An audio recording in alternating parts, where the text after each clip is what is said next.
Hey everybody, I'm Russo and I do a little work here and there. This is the Tuesday video for Papercraft Week on Russo Works Research. What? And today we're talking about bas-relief.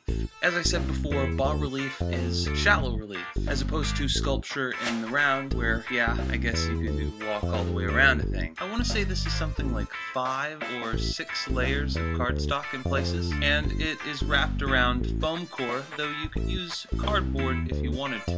This is a longer wall segment, and it's constructed much in the same way. Other than having to cut out all the bricks and glue them to the larger piece, it's pretty easy, and you can do some other more advanced things too.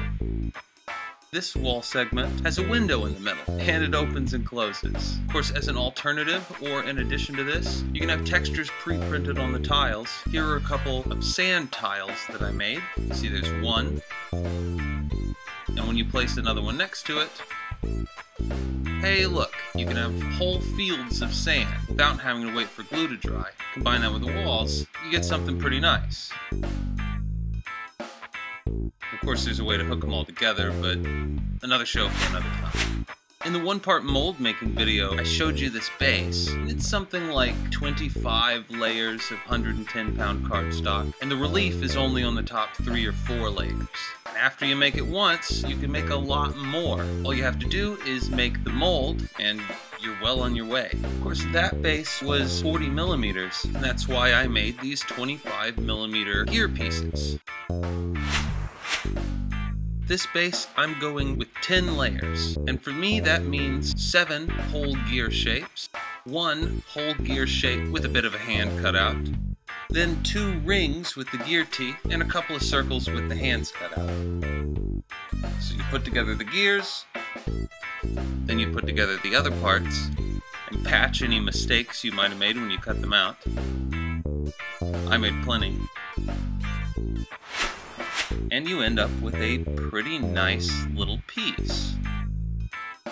Looks like it's the right size for one of these miniatures. Of course, I'm going to be putting Space Marines on these.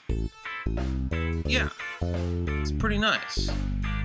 Next step for me is to take a razor blade and smooth out some of the edges around the gear teeth.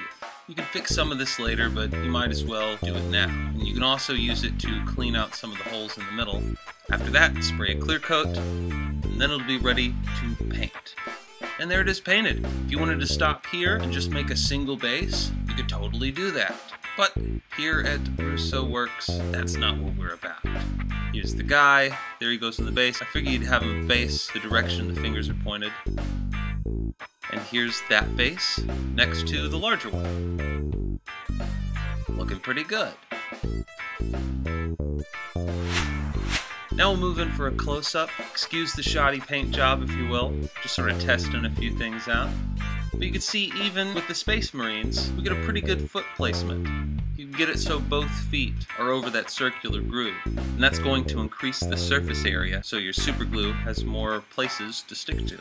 And hey, the hand looks cool. Now I can start making cool modifications to this. I just gotta make a mold. So, like I said, here's the base. Here is the mold that I made. Pretty nice. And here's the first thing that I pulled out of it. This isn't 100% cured at this point, so you can bend it. But that's going to be better for me, because it'll help me carve the details a little easier.